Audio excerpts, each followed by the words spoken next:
Mapagpalang araw nga po pala sa inyo mga kayay. Ngayon nga po palang araw kami po ni na Kuya Dan at ni na parang Angel ay nakabili po ng ulo ng isda.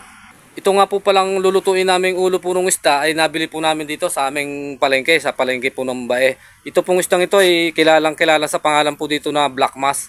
Sa iba naman po ay tinatawag din po itong mamali at tinatawag din pong big head mga kayay. Ang luto nga po palang gagawin namin ay hindi ko pa po alam kasi si Kuya Dani nga po ang magluluto.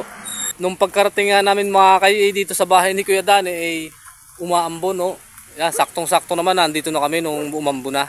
Ito nga po pala yung nabili naming isda, yung black mass. Isang pirasong ulo, may 1 kilo po yan.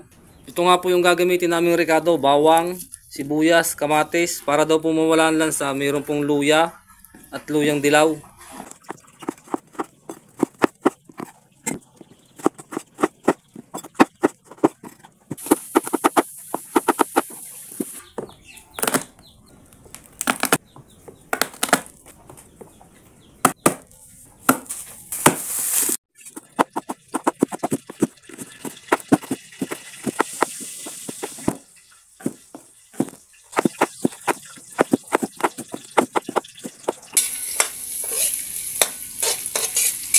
Yan na nga po, ang una po namin ginisa, ito pong luyang dilaw, pati po yung natural na luya.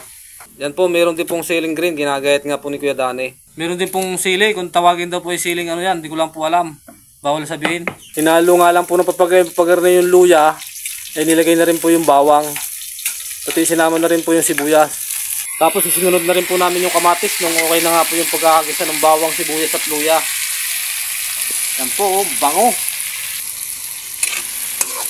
Okay na nga po yung pagkakagisa, nilagay na po yung ulo ng mamali o big head. Tinatawag nga rin pala ito sa ibang lugar na ano, yung maya-mayang tabang. Tingnan mo naman nun, taba. Bago yung ginisa kaninang tinanggal ay nilagay uli sa ibabaw. Hindi na po yan lalagyan ng tubig, kaya po kusang magsasabaw. Bango. Ang sarap nito mamaya pag naluto. Yung iba pong hindi nangangain nito eh, paki-skip na lang po ng aming video. Lalagyan na po namin ng sili. Yan oh. Siling green, siling pula. Yan, nilagyan na rin po ng asin. Ari nga po pala ang magiging sabaw niyan, yung suka, yung ilalagay pong suka. May tawag po sa lutong to, hindi lang namin po alam. Parang paksiw din yata yan, ano. Pag yan po ay naigana, yung nagmantika na, ayos na po yan. 4 na po yan mga kayay. Para lalong sumarap, lalagyan ng magic sarap. Habang iniintay nga namin maluto yung niluto namin isda, ang parang Angel na may dumating na. Para anong dalawa? Oh, ayos. Pakalipas nga ang ilang minuto, ayan po, luto na po yung aming niluluto ulo po ng isda. Napakasarap, napakabango. Ito po yung paborito ko sa bahagi ng aking video, yung tiki mantay mga kayay. Ito po yung binubong niya, atin pong titikman kung talagang masarap. Unang subo, thank you Lord. Harap, pati ng sabaw. Malutong. Bakit namatay?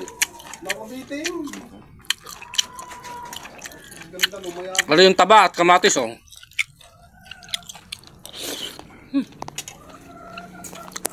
Pwede.